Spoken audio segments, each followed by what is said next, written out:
Welcome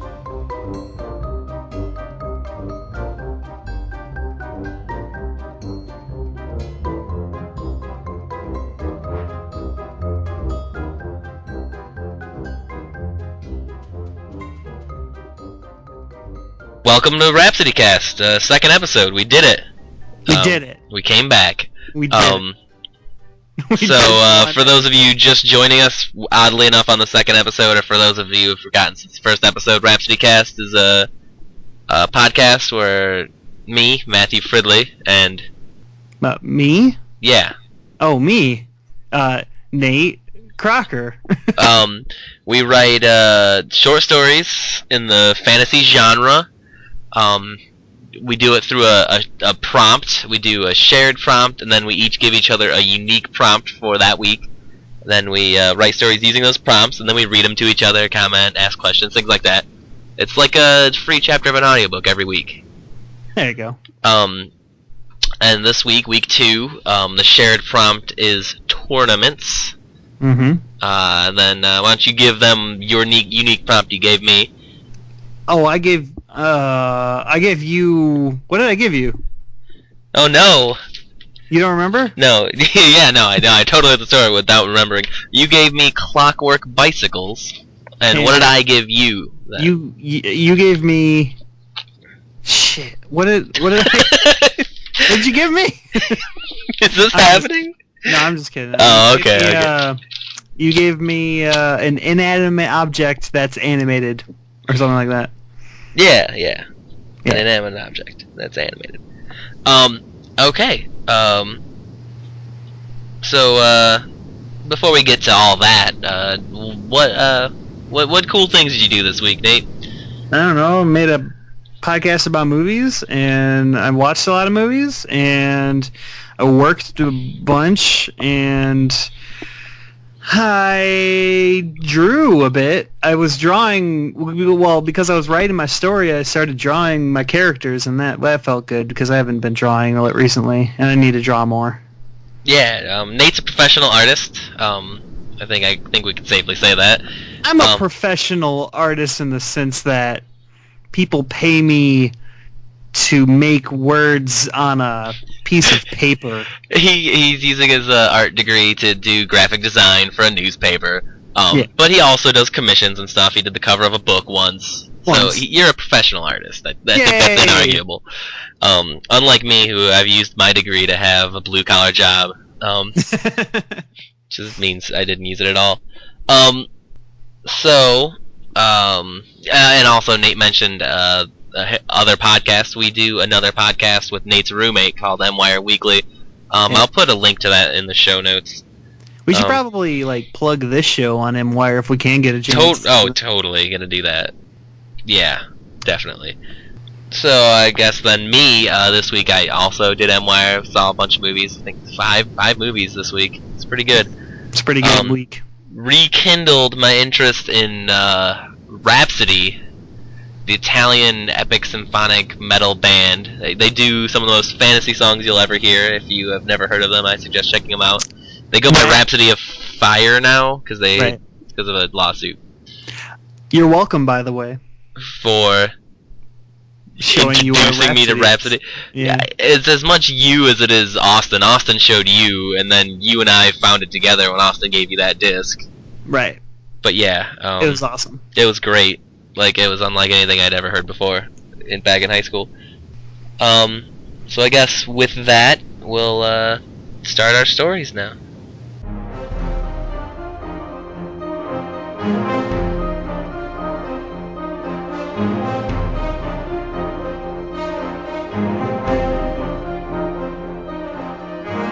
I name my story the greatest Enchanticraft tournament you've ever seen.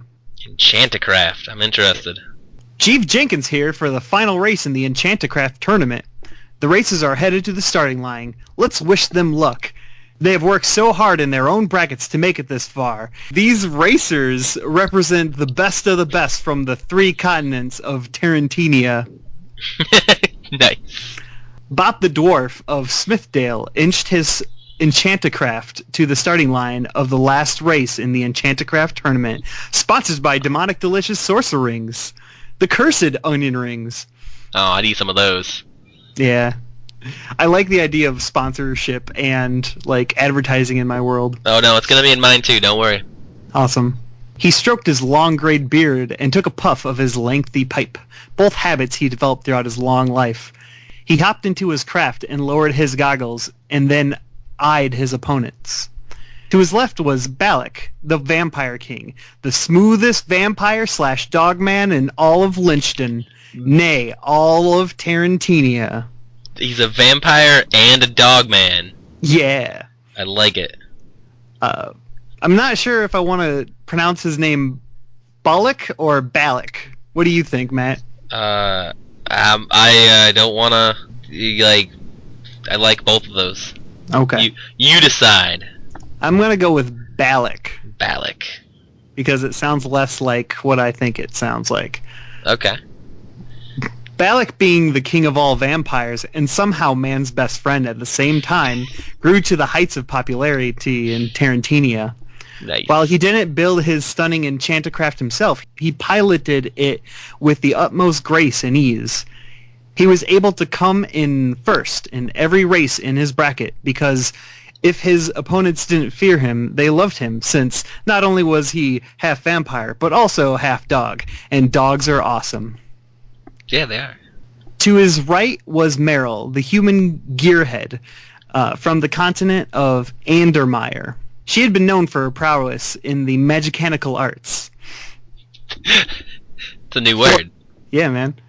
For her entire life, she studied enchanticrafts and was able to get the most out of every machine she commandeered. Her encyclopedic knowledge of enchanted machines and spells gained her the edge she needed to outrun every competitor that stood in her way. But her skills didn't make her cocky. She looked back at Bop, the dwarf, and nodded in determination.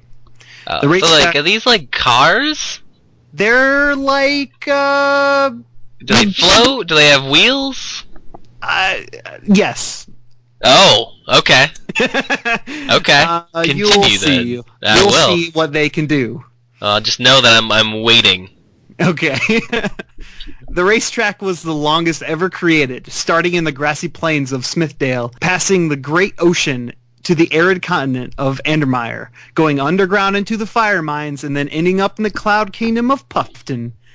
It was also littered with hazards, including fire trenches on either side. Falling into a fire trench means an immediate disqualification. But not necessarily death. Well, no. Well, okay. Maybe death. Maybe death, but definitely it's DQ. It's a trench of fire. So, but like maybe if you're a fire elemental driving an enchanted craft, you'd be like, "Oh, this is unfortunate." Yeah. This was it, the last race in the 10-month-long tournament of racing enchanticrafts. The crowd of billions was going nuts, mainly because the races were the deadliest form of entertainment available, not only to the racers, but also to the audience. Uh-oh. The final 3 contestants were primed and ready, crafts spitting out their grimy magical dust at all exhaust ports. Suddenly, a huge crack in the ground opened up, lava spewing high in the air. Another enchanticraft rose from the crevasse. It was bigger than the other vehicles and painted a dark red with flame decals. The tinted window shield hood opened and revealed a new racer. "I am the literal devil," said the racer. Oh no! He was, in fact, an amalgamation of all the devil characters from all of literature in Tarantania. His huge, bright red, horn-covered face bellowed out his words. The literal devil. Yes. For your final trial, not only will you have to defeat your opponents, but you will also have to defeat me. Okay, and now Balak's going to speak, and I wanted to do an accent for him, but I don't know if I can do it. We'll give it a try. I'm not going to try. Okay. Fine. "Hey, D-Man," shouted Balak up to the devil. "Hey, Balak, long time no see. Ready to do this?" "Always," he retorted. Oh no.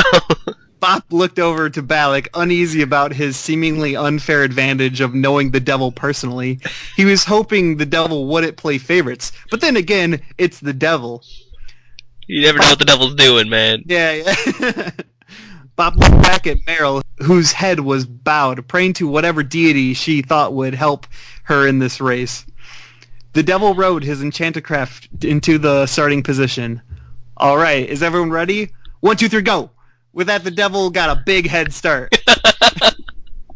There's no rules. The devil's a dick, man. His craft spewing a demonic army of ghost vapors that served to block the vision of the other drivers.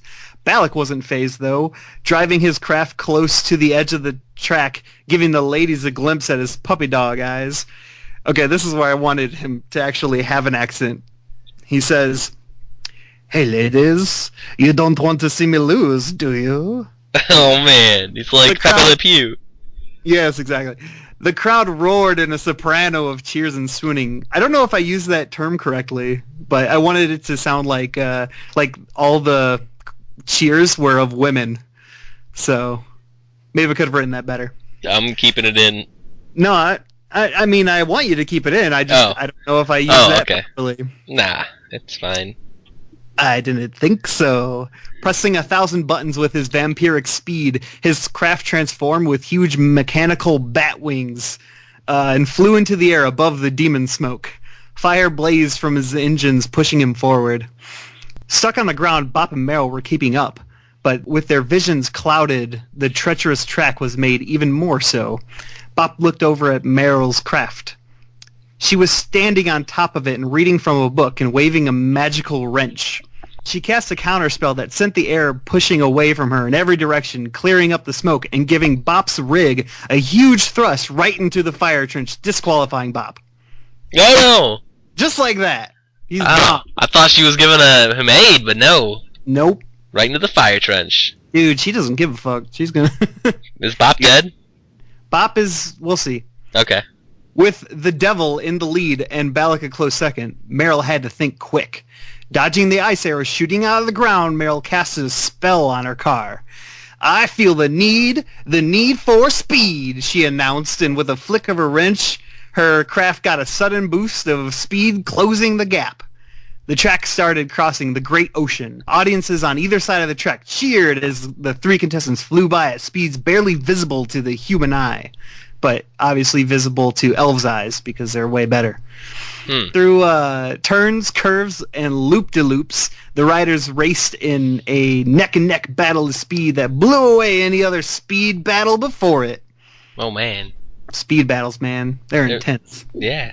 The race was near the end of the ocean when the track started to rise. It cracked and split in two, sending the audience into the screaming blue abyss. From the split road rose a giant sea beast. With giant tentacles, it started thrashing and breaking up the track. The devil put his hands to his lips and blew a kiss.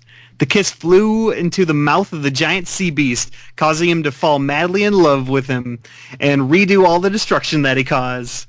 With one tentacle, he scooped up the devil and placed him on the other side of the track. "Love you," the hideous tentacle beast said. Oh, man.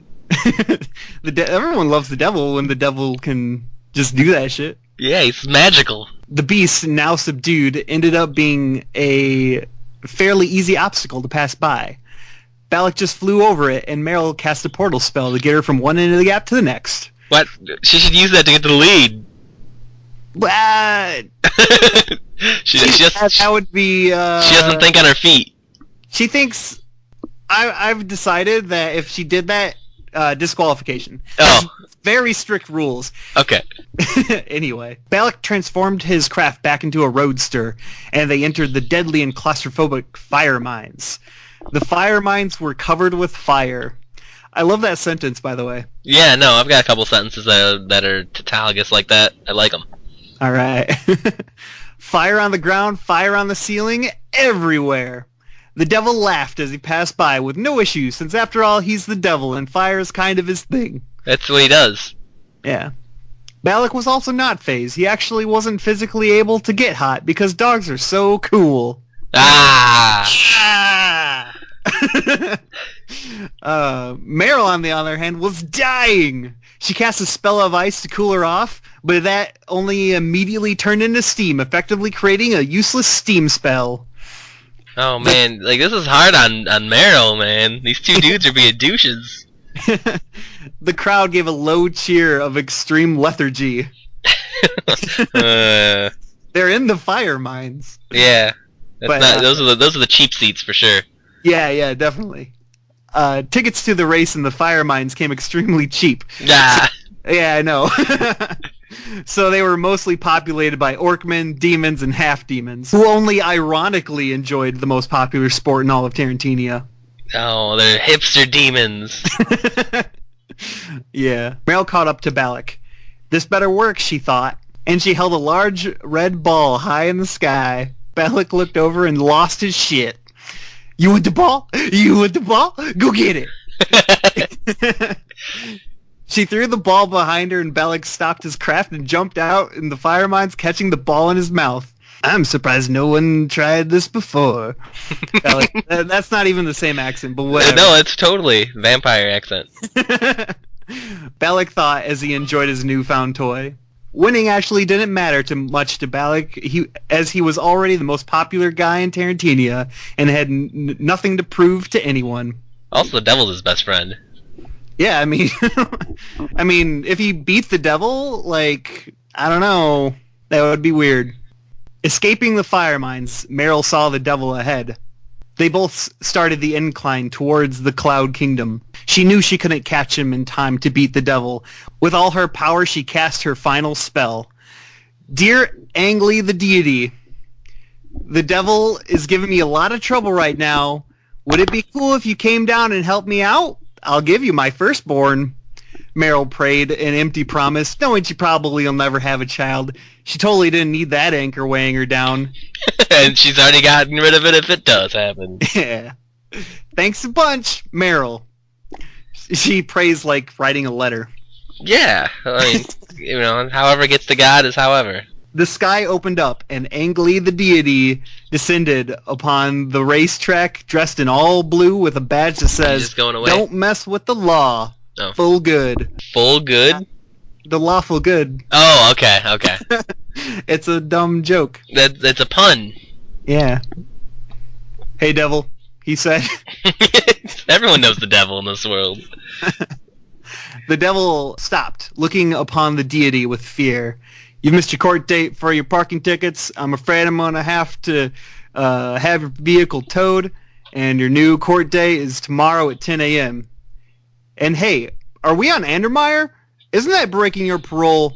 I'm afraid I'm going to have to take you downtown. Hey, Jerry. Jerry the deity came down driving his mystical tow truck. He hooked up his... What? I like your pantheon of deities. Yeah, there's Angli and then Jerry. Jerry the deity came down driving his mystical tow truck. He hooked up his craft and flew off into the sky.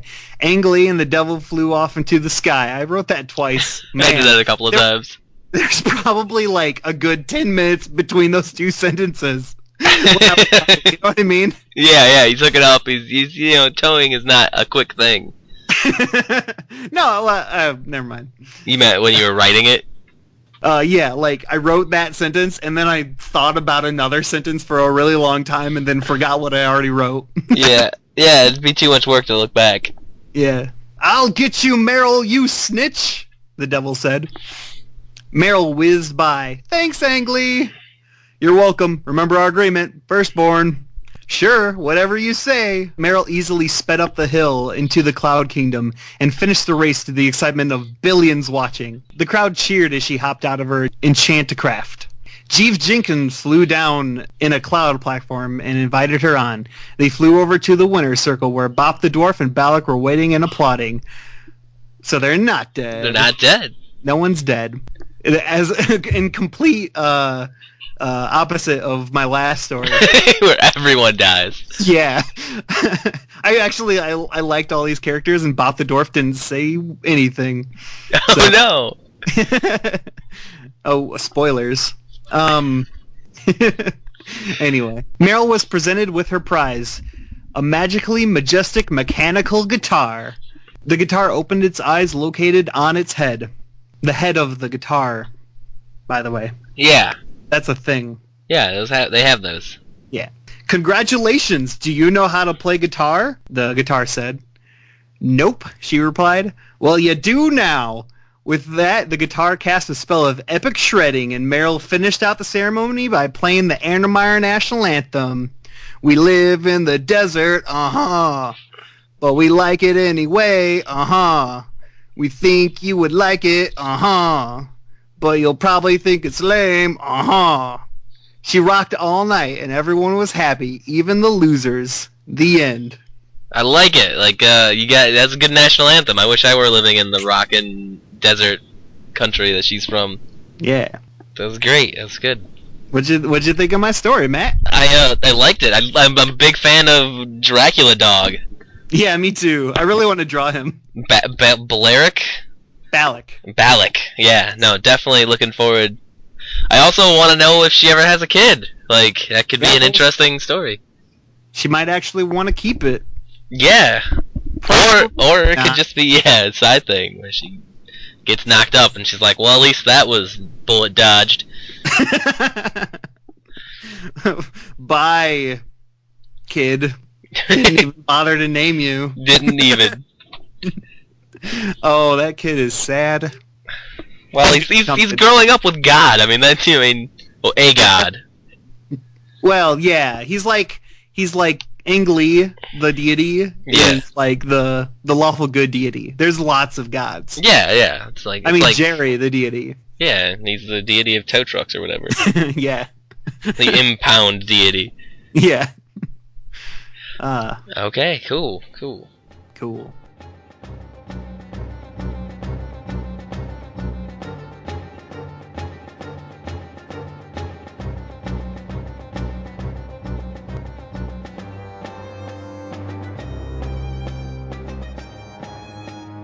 My story is called The Tournament of Pugilists. Whoa, I don't even know what that word means. Oh, really? You don't remember Doc Savage, then? Okay, here we go. I'm gonna learn what it means. Probably not. I went in assuming everyone knew what it meant. Oh. Welcome back to this second day of the Tournament of Pugilists. A harsh voice boomed throughout the massive stone stadium. The voice belonged to a large, tanned, muscle-bound human male. His words were magically amplified by the enchanted rod he held in front of his chest. As you all know, he continued into the rod, I am Rip Skin Drinker, winner of the 16th and 18th annual Tournament of Pugilists, and host of this, the 23rd tournament. Yeah! I'm all for this. The crowd of thousands gave a raucous cheer. Some whooped, some wooed, others still stamped their feet. Day 2 of the Tournament of Pugilists is brought to you by Clockwork Bicycle Ale. Clockwork Bicycle. Lean back and take it where you're going. Clockwork Bicycle, distributed by Gnomish Brewing LLC. Enjoy gnomishly. That's the best way to work that in. Oh my god. It's like flat tire ale. Yeah, it's like flat tire. I didn't want to, it could have been an obvious, like, take the bicycle and make a bicycle tournament. I didn't want to, force it in. So I made it. I tried to have fun with it. I very little used my animated object. It was just the talking guitar. Oh yeah. See, I mean, it's not about shoehorning the other guy's story. It's about giving him something to work with and having fun with it. Yeah. Okay. Go ahead. Now then, Rip continued, Day 2 is the semifinals and championship rounds. As such, there are, of course, some rules changes. Firstly, a ring out. He motioned around the smooth stone square ring. The ring was 50 feet to a size, raised 5 feet off the ground with sets of stairs at the north and south edges. Besides the stone walk paths that led to the stairs, the ring was entirely surrounded by a sand pit, so as to catch combatants who got tossed from the ring will no longer result in a disqualification. Secondly, from now to the final match, killing will not result in immediate disqualification. Bloodthirsty, the crowd let out a crazed roar of excitement after the last declaration. Yeah. It was a bit of time before the crowd calmed down enough for him to continue. Now, Rip started again, let me introduce you to the 4 remaining semi-finalists. With his free hand, the announcer gestured to the dwarf standing on the northern walk path. The dwarf was of stocky, solid build, her sandy brown hair pulled back into 2 long braids that terminated at her waist. Her face was flat and broad, pocked and scarred with the wounds of dozens of rough victories. Her large chestnut eyes stared with grim determination at the announcer. She wore a loose, undyed wool blouse, and her brown wool breeches were tucked into her black leather boots. On her right hand she wore 3 fingers, each one of them on a different stubby finger. Hailing from the city of Martorium in the Green Mountains, Samba, the Dwarven Shield-Bearer. Oh, man. There was a loud crowd response for her as the announcer turned to gesture at the next combatant. Next, he continued, the first ever giant to not be disqualified for killing his opponent before the semifinals in all 23 years of the Tournament of Pugilists, and the odds-on favorite for today's final match, the Liver Luncher. The audience gave a thunderous roar for the giant. He stood more than 3 times the height of a tall man, but with disproportionately large hands that could wrap around the waist of a large dwarf and still have finger to spare. Liver Luncher wore basic shabby clothes that appeared to be pieced together from the clothes of smaller creatures. A thick hempen rope, usually used in more large ships, was tied about his waist to hold his pants up. Other than his huge hands, he had the appearance of a massive human with poor hygiene and the shaggy black hair and beard of a man who couldn't find a razor large enough to accommodate his face. Thirdly, I present to you, ripped Smoke as he turned towards the hairiest of the fighters, known only as Chauncey the Goat. Wait, what? Chauncey the Goat. A goat? He's a goat. Well, he's known only as Chauncey the Goat. This Chansam gladiator has given us some of the most spirited fighting this tournament has ever seen. So, okay, so that's just like a nickname. It's not an actual goat. He's known as Chauncey the Goat. He's not an actual goat. That might have been better, but I feel like I missed the chance to have a very like. How did the goat get to the semifinals? He's fucking awesome. Oh, I feel bad. I missed a chance. It's gonna take me a bit to get over that. Oh. It's okay, man. Next story, next time. Okay. Chauncey was a Chansam, a form of goat man. Chansam have a thin pair of horns that curve slightly away from their faces, which were like an elongated amalgam of a human and a goat's head. They all stand bipedal on cloven hooves, have goat-like slit eyes, and are covered head to hoof in short, coarse fur. Possibly their most startling characteristic were their hands, which had 3 thick fingers, each ending in a black, hoof-like nail. Ugh. Chauncey was mostly unadorned, wearing only a loose-fit pair of black leather pants with a nice but unassuming leather belt. Other than his pants, he simply wore a thick golden ring at the base of each horn, which was a common Chansam fashion practice. Without a shirt, it was quite visible that Chauncey was so muscular and toned that his six-pack and pecs were well-defined even through the coarse brown hair that covered his whole body. And finally, we have a rare treat. For the first time ever, Rip announced excitedly. He gestured at the last semi-finalist. The final combatant was a human female standing over 6 feet tall.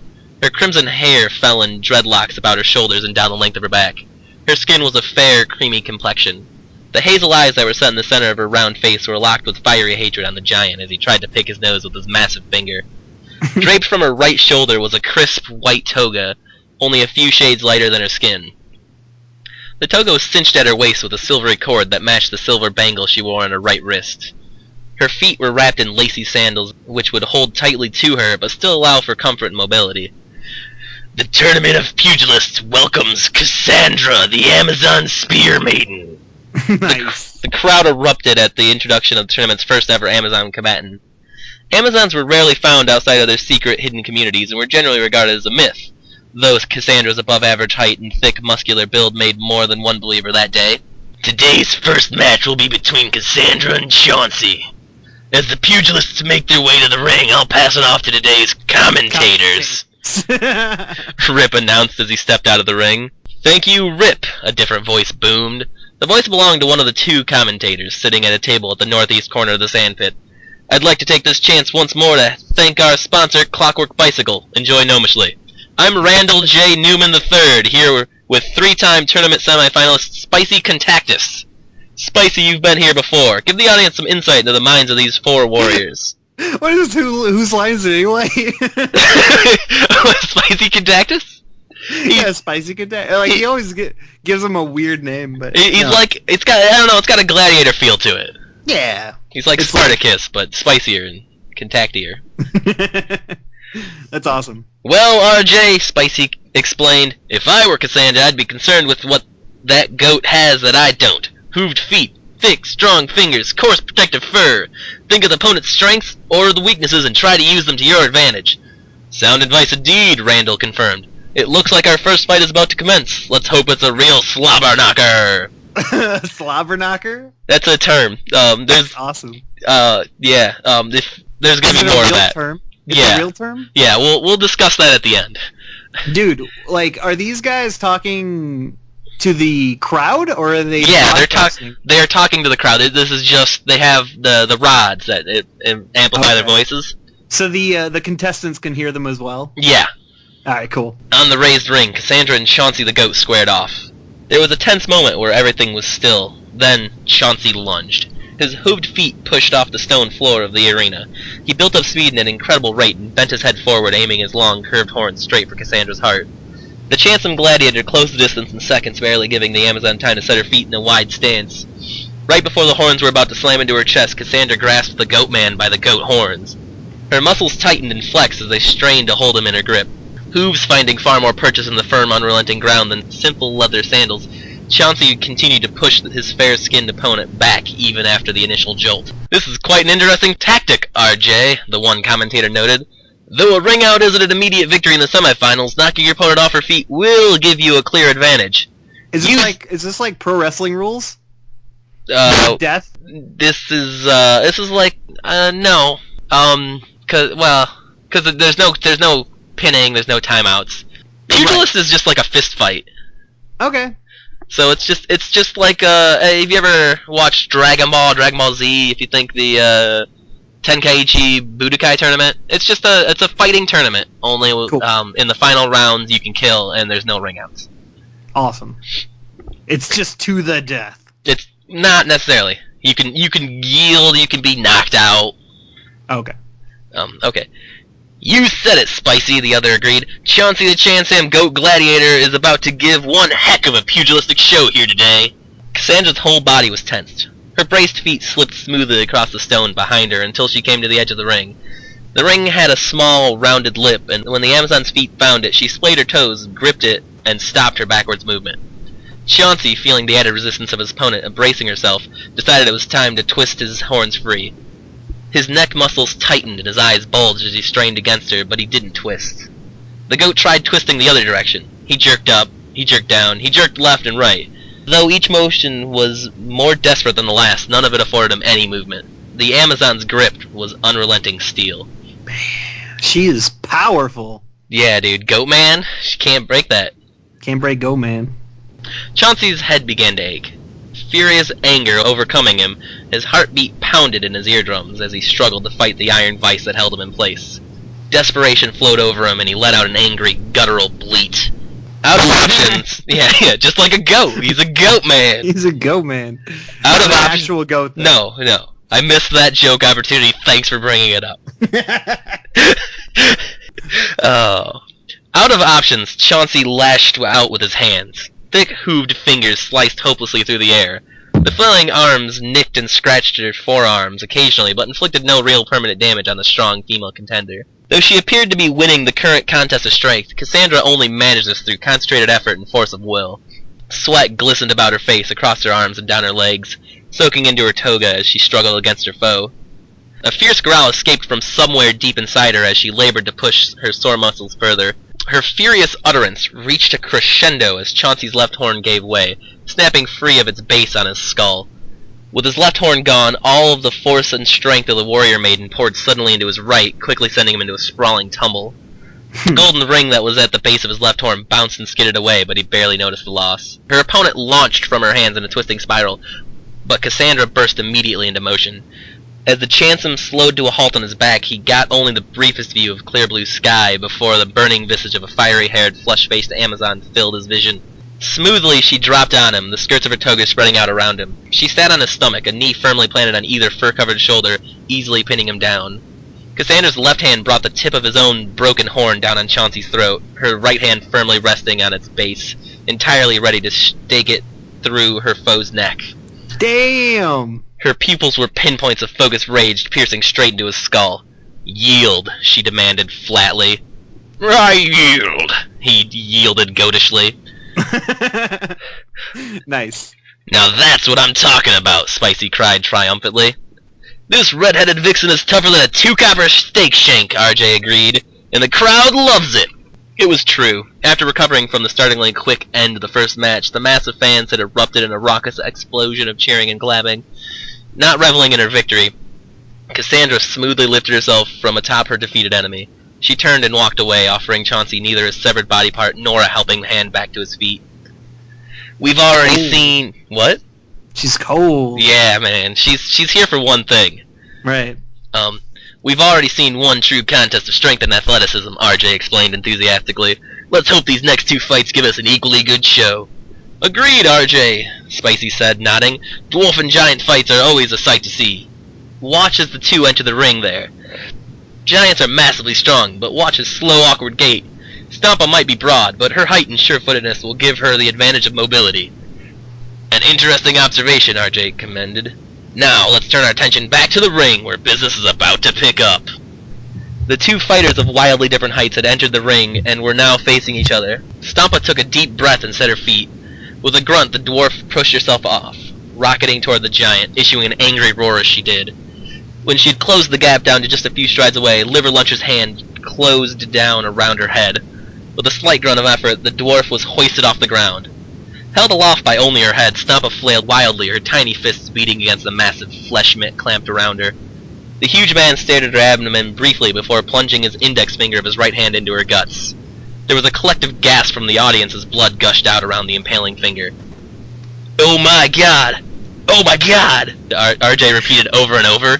The dwarf's flailing had become more of an involuntary twitch when the giant pinched his fingers together, index inside of her while his thumb met it from the outside. I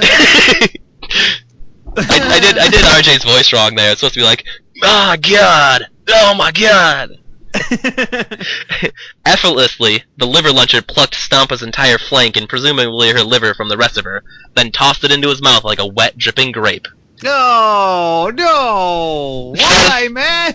Satisfied with a snack, the giant let go. The lifeless body of the dwarf fell in an awful, wet heap, inner bits of dwarven anatomy dribbling out the once lively mass of flesh. Job done, the massive man-eater awkwardly strode out of the ring, not bothering with the stairs. That's so sad. It's the term of pugilists, dude. People die. I guess so. Oh my god, RJ said for about the 80th and final time. The crowd, which had previously been loud and largely bloodthirsty, sat in collective horrified silence. Well, Spicy tried to start. Though most of the onlookers were mortified past words or comprehension, the cleanup crew had sprung immediately into action, judiciously removing the heap of flesh from the ring and scrubbing the resultant blood trail. The stone stadium sat in mostly silence while the cleaning took place. Hushed murmurs began to spread about the prospects of the final bout. Generally, it was agreed the Amazon would likely survive longer, but ultimately become giant food. Man. Yeah, dude. That's the most brutal thing I've ever heard you write. Oh, dude, it's gonna get worse. Oh no! Oh no! It took nearly an hour for the ring to be cleaned and dried, but once the time had finally passed, everyone, even the 2 combatants, were beyond ready for the fighting to continue. "The crowd here in the Ashford Arena is electric!" RJ exclaimed into his voice amplification rod. "And can you blame them?" Spicy agreed. "After that last match, everyone in Ashford is itching to see a real fight. An Amazon warrior maiden, and a giant hungry for the livers of his enemies," RJ announced. 2 firsts for the Tournament of Pugilist Championship Finals. These are 2 of the greatest athletes in the world today. No matter what the final verdict of the ring, we're poised to see a true knockdown drag-out fight for the ages. Oh, man, I don't want the Amazon to die. Sandra! Don't die! Don't die! Oh. Cassandra took the steps of the ring one at a time in a slow, purposeful gait. The sun was hot, beating down indiscriminately on the audience, the announcers, and the ring itself. Liver Luncher stood in the ring, absently picking the dried dwarf's blood off of his index finger. Ugh. The female fighter stood on the hot, unyielding stone, the baked smell of sand and rock filling her nostrils. Her face was a grim sheen of anger and determination as the match was about to get underway. Cassandra didn't charge, as Stampa had, but instead took a defensive stance. Though her eyes were locked with his, she turned her left side to him. Her legs were in a wide stance, hands balled into fists held at different heights. The giant stared with a dopey expression, his shoulders hunched, and his arms limply drooping on either side of him. After a few moments he realized his lunch wasn't going to come to him. With a large shrug he took off in bounding steps towards his foe. The smaller combatant leaned all of her weight onto one foot, ready to spring away from the first brutal attack of the much bigger aggressor. Liver Lunch's first attack was predictable and slow, Cassandra easily gone as the massive fist scraped the spot where she had stood on moments before. His next attack came from his other hand, clapping palm side down on the hot stone, but again missing the smaller white and red prey. Loosing a growl of anger, the giant aimed to bring both hands together on the Amazon's newest position. 2 hands should be harder to dodge than 1, he reasoned.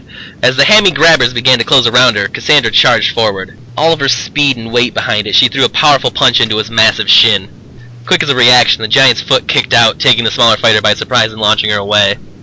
She impacted with a dull thud and bounced, rolling and skidding to a stop just feet from the ring's edge. The giant descended upon her. "It's hard to get up from a kick like that," Spicy reminisced aloud, "and I should know." "She flew a good 30 feet, RJ added. "A blow like that can break the spirit as easily as it can break your bones." Every inch of Cassandra's body hurt. She couldn't help but issue a dazed, wounded groan.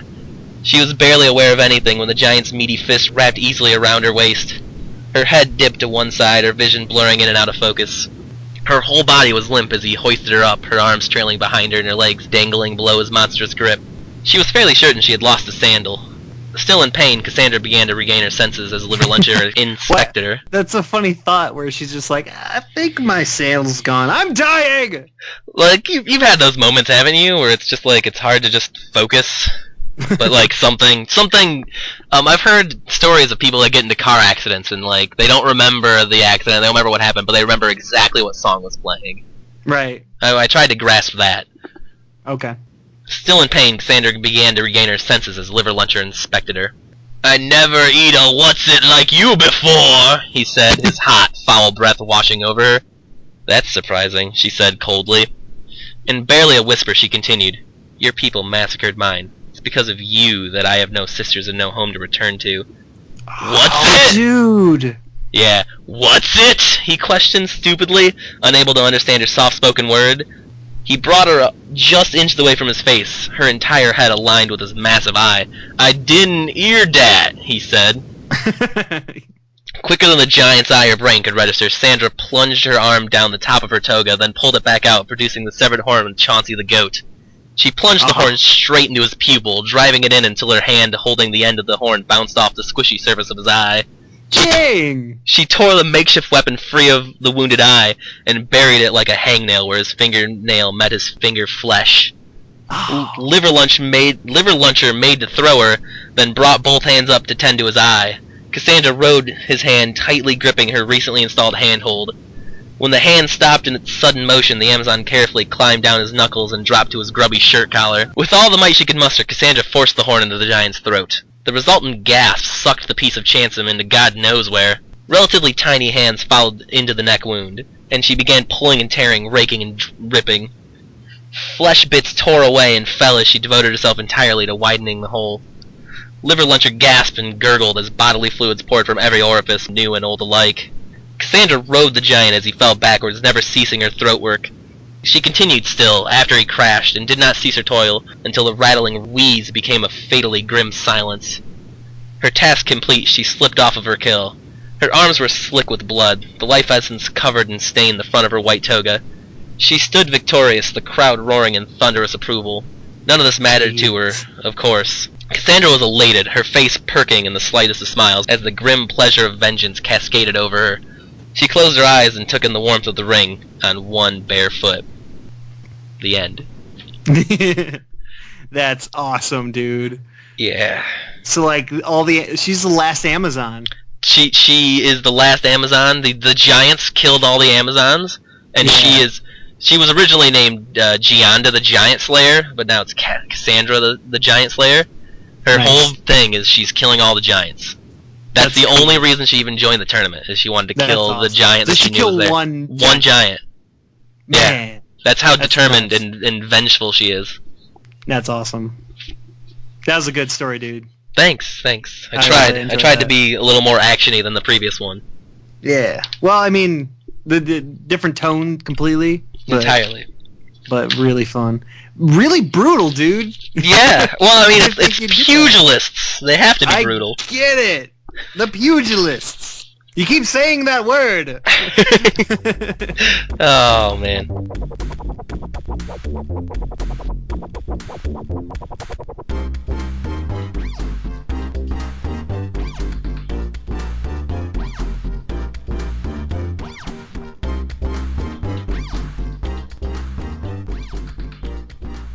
Okay. Well, I guess next week, the prompt. I figure you did a really good job of introducing your world. I have done less so. So for the shared prompt, I decided to do one that would do world building, which is I want to hear a story that is a myth, a legend, a tall tale, a folklore. So what is a myth of your world, or our world? Okay. Now your unique prompt for me. I was gonna have your unique prompt be the Last Great War. Oh no. But that might actually shoehorn you into something. No. That's.